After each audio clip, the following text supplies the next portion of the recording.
بسم اللہ الرحمن الرحیم۔ السلام علیکم رحمۃ اللہ وبرکاتہ۔ آج ہم 7ویں روزے کے ذکر و اذکار کا تذکرہ کریں گے۔ تو سب سے پہلے فجر کی نماز ادا کر کے اللہ تعالیٰ کا پیارا نام یا کریموں کی 200 مرتبہ تسبیح کیجیے۔ یا کریموں کے معنی ہے اے کرم کرنے والے، عزت و کرامت کے لیے یہ اسم بے حد مجرب ہے۔ بعد نماز ظہر پنجم کلمہ استغفار 33 مرتبہ پڑھیں۔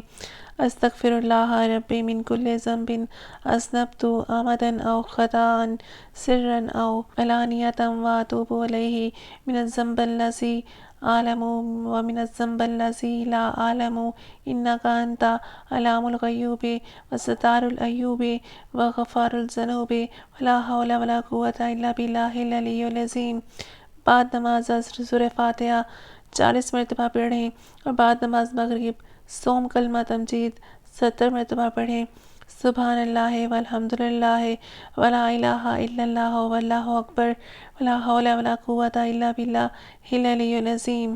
اور بعد نماز عشاء 2 رکعت نماز نفل صلاۃ التوبہ پڑھیے اور 100 مرتبہ استغفار کی تسبیح کیجیے۔ رمضان المبارک میں خلوص دل سے روزے رکھنا اور اللہ پاک سے معافی مانگنے کا یہ بہترین موقع ہے۔ رسول پاک صلی اللہ علیہ وآلہ وسلم نے فرمایا کہ جس نے رمضان المبارک کے روزے رکھے اور ایمان کے ساتھ نماز پڑھی تو اس کے گزشتہ گناہ معاف کر دیے جائیں گے۔ تو اللہ کے سرباہ سجود ہوئیے، اپنے گناہوں کی معافی مانگیے اور اس کی بے شمار رحمتوں کا سوال کیجیے۔ بے شک اللہ عطا کرنے والا ہے۔ اللہ پاک ہم سب کو نیکی کی توفیق عطا فرمائے، آمین۔